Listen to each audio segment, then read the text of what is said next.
بظاہر تو عمران خان کے اس فلاحی منصوبے کا مقصد معاشرے کے غریب اور نادار لوگوں کی مسیحائی کرنا تھا، مگر کیا وہ واقعی درد دل رکھنے والے انسان ہیں؟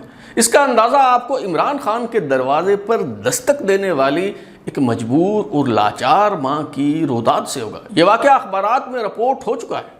ڈاکٹر عبد الباسط اپنی کتاب چندہ چور کے صفحہ نمبر 34 پر لکھتے ہیں کہ کینسر کے مریض ایک 11 سالہ بچے کی ماں میو ہاسپٹل سے پیدل چلتے ہوئے 20 میل دور زمان پارک میں واقع عمران خان کے گھر پہنچی۔ ڈاکٹروں نے اسے کہا تھا کہ اگر اس کے بیٹے کو 3000 کے 2 انجیکشن نہ لگے تو اس کی جان بچانا مشکل ہو جائے گا۔ اس عورت نے عظیم عمران خان اور کینسر کے خلاف اس کی مہم سے متعلق بہت کچھ سن رکھا تھا اور اسے بہت امید تھی کہ یہ رقم اسے مل جائے گی۔ رکشے والے زمان پارک تک 50 روپے سے کم پر آمادہ نہ ہوتے تھے، اس لیے اس نے پیسے بچانے کی خاطر پیدل چلنا گوارا کر لیا۔ جب وہ غریب عورت عمران خان کے گھر پہنچی تو لاکھوں منتوں سماجتوں کے باوجود اسے عمران خان سے نہیں ملنے دیا گیا۔ جب گھر کے ایک ملازم کو اس غریب عورت پر ترس آیا تو اس نے اس کی درد بھری داستان عمران خان کو جا کر سنائی۔ جب وہ نوکر واپس آیا تو اس کے ہاتھ میں صرف 20 روپے تھے اور ساتھ یہ پیغام بھی تھا کہ اگر میں پاکستان میں تمام کینسر کے مریضوں کے بل ادا کرنا شروع کر دوں تو پھر میرے پاس اپنے اسپتال کی تعمیر کے لیے کچھ نہیں بچے گا۔ سرطان کے مرض میں مبتلا بچے کی زندگی بچانے کے لیے 6000 روپے نہ دینے والے عمران خان جب 1994 کے آخر میں چندہ جمع کرنے نکلے تو لوگوں نے اپنا سب کچھ ان پر نچھاور کر دیا۔ 15 اکتوبر 1994 کو چھوٹے سے شہر ڈسکا سے شروع ہونے والی یہ چندہ مہم 29 شہروں تک پھیل گئی۔ عمران خان بذات خود اپنی کتاب میں اعتراف کرتے ہیں کہ مردوں نے اپنی قیمتی گھڑیاں جبکہ خواتین نے زیورات مجھ پر پھینکے۔ 6 ہفتوں پر محیط یہ ایک تھکا دینے والا سفر تھا، لیکن جب ہم لوٹ کر آئے تو ہمارے پاس $50 لاکھ تھے۔ یہ ہمیں عام پاکستانیوں نے دیے تھے جن سے کبھی کوئی امید نہ رکھی گئی، جن پر کبھی کسی نے بھروسہ نہ کیا۔ 14 اپریل 1996 کو لگ بھگ 12:24 پر شوکت خانم میموریل ہاسپٹل میں بم دھماکہ ہوا۔ کمرہ انتظار میں کرسی کے نیچے رکھا گیا بم پھٹنے سے 7 افراد جاں بحق ہوئے اور 35 لوگ زخمی ہو گئے۔ وزیر اعظم بینظیر بھٹو دھماکے کے بعد جائے حادثہ کا جائزہ لینے کے لیے شوکت خانم ہسپتال پہنچی اور اس بم دھماکے پر افسوس کا اظہار کیا۔ اس بم دھماکے کے 11 دن بعد ہی عمران خان نے پاکستان تحریک انصاف کے قیام کا اعلان کر کے اپنے سیاسی سفر کا آغاز کر دیا۔ بطور کرکٹر ورلڈ کپ جیتنے والے عمران خان قوم کے ہیرو تھے تو شوکت خانم ہسپتال بنا کر وہ سب کے مسیحا بن گئے، مگر اب سیاست کے میدان میں قدم رکھنے کے بعد وہ ملک و قوم کے نجات دہندہ بننا چاہ رہے تھے، مگر سیاست میں آنے سے پہلے ہی ان پر یہ الزامات لگنا شروع ہو چکے تھے کہ وہ زکوٰۃ، صدقات اور خیرات کے پیسوں سے گلچھرے اڑا رہے ہیں اور ان فنڈز کا غلط استعمال ہو رہا ہے۔ وکلا محاذ نامی تنظیم کے سربراہ ڈاکٹر عبد الباسط ایڈوکیٹ جو 4 برس قبل فوت ہو چکے ہیں، انہوں نے سب سے پہلے عمران خان پر شوکت خانم ہسپتال کے لیے جمع کیے گئے چندے میں خرد برد کا الزام عائد کیا اور ان کے خلاف لاہور ہائی کورٹ میں پٹیشن دائر کی۔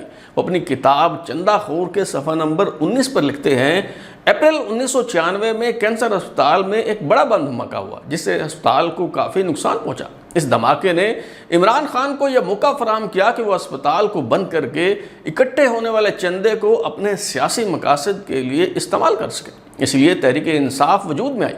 ہسپتال کی تعمیر کے بعد عمران خان کئی دفعہ یہ دھمکی دے چکے تھے کہ اگر حکومت زکوٰۃ فنڈ کی ایک بڑی رقم انہیں باقاعدگی سے پیش نہیں کرتی تو ہسپتال کو بند کر دیں گے۔ کینسر ہسپتال کو چلانا کافی مہنگا کام ہے اور اس صورت میں یہ اور بھی مہنگا ہو جاتا ہے جب غریب لوگوں کو یہ امید ہو کہ ان کا علاج مفت ہوگا۔ اسی احساس کی وجہ سے عمران خان اپنی رسیاں توڑ کر آزاد ہونا چاہتے تھے اور بالآخر وہ اس میں کامیاب ہو گئے۔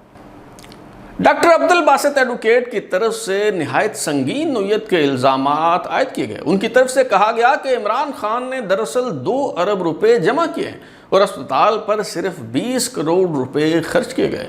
ڈاکٹر باسط کے مطابق عمران خان نے کینسر اسپتال کے لیے جمع کیے گئے خیراتی فنڈ کا ایک بڑا حصہ مین بولی ورڈ گلبرگ لاہور پر واقع ایک بڑے شاپنگ پلازا پیس میں انویسٹ کر دیا۔ انہوں نے یہ دعویٰ بھی کیا کہ اسپتال کے لیے مشینری اور آلات ہی نہیں بلکہ ادویات بھی مفت دی گئی، مگر انہیں اخراجات میں ظاہر کیا گیا۔ خواتین نے جو زیورات عطیہ کیے ان کا حساب کتاب نہیں رکھا گیا، روزنامچہ مرتب نہیں کیا گیا، چندہ دینے والوں کو رسیدیں نہیں دی گئی اور شوکت خانم اسپتال کے لیے چلائی گئی چندہ مہم غیر قانونی ہے۔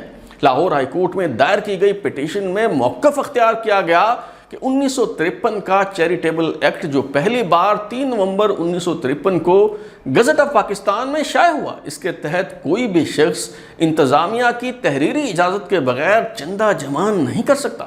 یہ اعتراض بھی کیا گیا کہ شوکت خانم میموریل سوسائٹی سوسائٹیز ایکٹ کے تحت رجسٹر کروائی گئی، مگر شوکت خانم میموریل ٹرسٹ کا نام استعمال کیا جا رہا ہے، حالانکہ سوسائٹی اور ٹرسٹ میں بہت فرق ہوتا ہے۔ ڈاکٹر عبد الباسط ایڈوکیٹ اپنی کتاب چندہ خور میں اس پٹیشن کی تفصیل بیان کرتے ہوئے صفحہ نمبر 47 پر لکھتے ہیں، اس بات کے شواہد مل چکے ہیں کہ خیراتی فنڈ کنٹرول کرنے کے لیے جو ادارہ تشکیل دیا گیا وہ ٹرسٹ کی شرائط پر پورا نہیں اترتا۔ یہ ایک ایسی سوسائٹی ہے جس میں تمام تر اختیارات خان فیملی یعنی عمران خان، ان کی بہنوں، والد اور ان کے رشتہ داروں کے پاس ہے۔ سوسائٹی کے میمورینڈم کو دیکھا جائے تو بورڈ میں عمران خان، ان کے والد اکرام اللہ خان نیازی، ان کی ہمشیرہ علیمہ خانم، ڈاکٹر عظمیٰ احد ملک، دیگر بہنیں، ان کے خاوند اور ان کی اولادوں کے نام نظر آتے ہیں۔ ڈاکٹر باسط ایڈوکیٹ آگے چل کر صفحہ نمبر 82 پر لکھتے ہیں کہ خود عمران خان بھی تسلیم کرتے ہیں اور ان کا کہنا ہے کہ عورتوں نے اپنے زیورات اتار کر ڈھیر لگا دیا،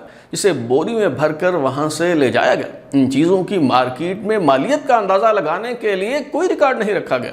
شروع میں سوسائٹی کا آئین خفیہ رکھا گیا، اس لیے یہ اندازہ لگانا مشکل تھا کہ یہ ایک باقاعدہ ٹرسٹ ہے یا صرف سوسائٹی۔ اس کے فوراً بعد پورے پاکستان میں لگے ہوئے ان سائن بورڈوں سے ٹرسٹ کا لفظ پراسرار طریقے سے غائب ہو گیا۔ جناب عمران خان اپنی خود نوشت میں ان الزامات کا ذکر کرتے ہوئے صفحہ نمبر 124 پر لکھتے ہیں کہ سرکاری صحافیوں نے اچانک میرے خلاف شرمناک مہم شروع کر دی۔ اسپتال کھلنے کے 1 ماہ بعد مجھ پر خرد برد کا الزام لگا دیا گیا۔ لاہور ہائی کورٹ میں مجھے گھسیٹ لیا گیا۔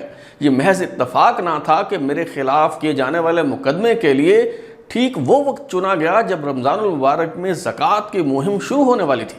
منصوبہ واضح تھا، اگر ہم مناسب رقم جمع ہونے سے پہلے مریضوں کا مفت علاج شروع کر دیتے تو دیوالیہ ہو جاتے۔ آپ نے پنجابی کی وہ کہاوت تو سنی ہوگی، گرا گدھے سے غصہ کمہار پر۔